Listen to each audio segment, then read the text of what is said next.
बिस्मिल्लाहिर्रहमानिर्रहीम, अस्सलाम वालेकुम। उम्मीद करते हैं आप सब खैरियत से होंगे। तो आज की रेसिपी जो है वो देख के अंदाज़ा लगाया जा सकता है जो मैंने जो है कोई एक अच्छा सा मीठा बनाने की कोशिश करी है। और अच्छा सा मीठे का नाम है बेसन का हलवा। ये वो हलवा है जिससे बच्चे जो है इरिटेट होते हैं कि जी नहीं, मुंह में जो है नट्स वगैरह नहीं आने चाहिए। तो मैंने आज अपनी बच्ची की फरमाइश पर जब मैं बना रही थी तो मैंने सोचा ये रेसिपी और ये तरीका मैं आप लोगों के साथ भी शेयर कर दूँ।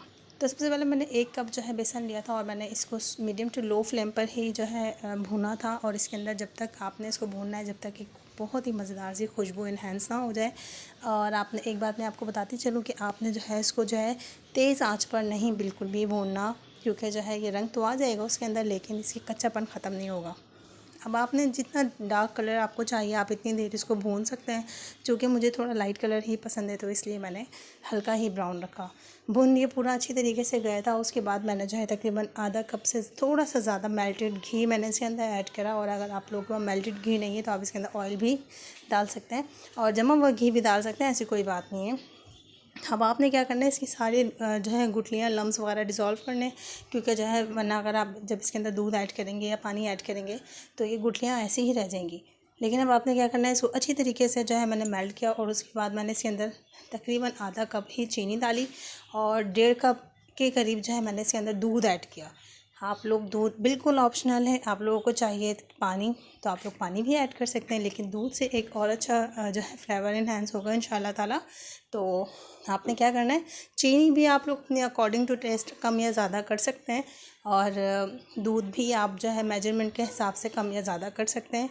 अब क्या आपने क्या करना है, इसको इतनी अच्छी तरीके से भूनना है, बेशक आपके हाथ में दर्द हो या कुछ भी हो, लेकिन आपने इसको बहुत अच्छी तरीके से भूनना है। और इसी तरीके से आपने जो है ना इसके लम्स और इसकी गुठलियों को डिज़ोल्व करना है कि कहीं लम्स या गुठलियाँ ना बनी हुई हो। आपको अच्छी तरीके से चमचा चलाते रहना है और मुस्तकिल चलाना है। हलवे की एक ही ख़ासियत होती है कि आपको जो है मुस्तकिल चमचा चलाना होता है। तकरीबन 15 टू 20 मिनट्स में इतना मज़ेदार सा हलवा मेरे पास तैयार हो गया था।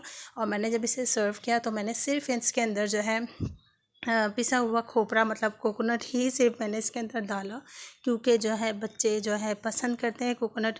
ऐसा नहीं है कि बाकी नट्स वगैरह आप जो नहीं डाल सकते, आपको डाल सकते हैं, आपको अगर पसंद हो। टोटली ऑप्शनल चीज़ है। मैं अपनी बच्ची के लिए बिल्कुल सीधा सा सिंपल सा बना रही थी तो मैंने सोचा अमूमन रेसिपीज़ जो मेरी सिंपल ही होती हैं हमेशा की तरह, तो ये वाली रेसिपी भी मैं आप लोगों के साथ शेयर कर दूँ।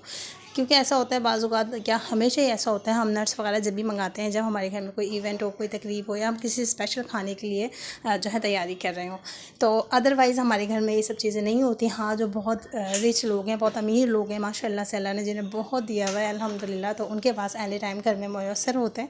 लेकिन जो आज हमारे जो है हमारे मुल्क के हालात चल रहे हैं उस हिसाब को मद्देनज़र रखते हुए हमारे घर में इस तरह की चीज़ें नहीं पाई जाती। तो बस ये सारी बातें गौर फ़िक्र की होती हैं। और एक बात और मैं आपको बताती चलूँ, बच्चों को खिलाने पिलाने के लिए एक अच्छे और नए अंदाज़ का इंतखाब करा करें ताकि बच्चे भी खुश हो जाएँ। तो मिलते हैं नेक्स्ट वीडियो में, जब तक के लिए फ़ी अमानिल्लाह।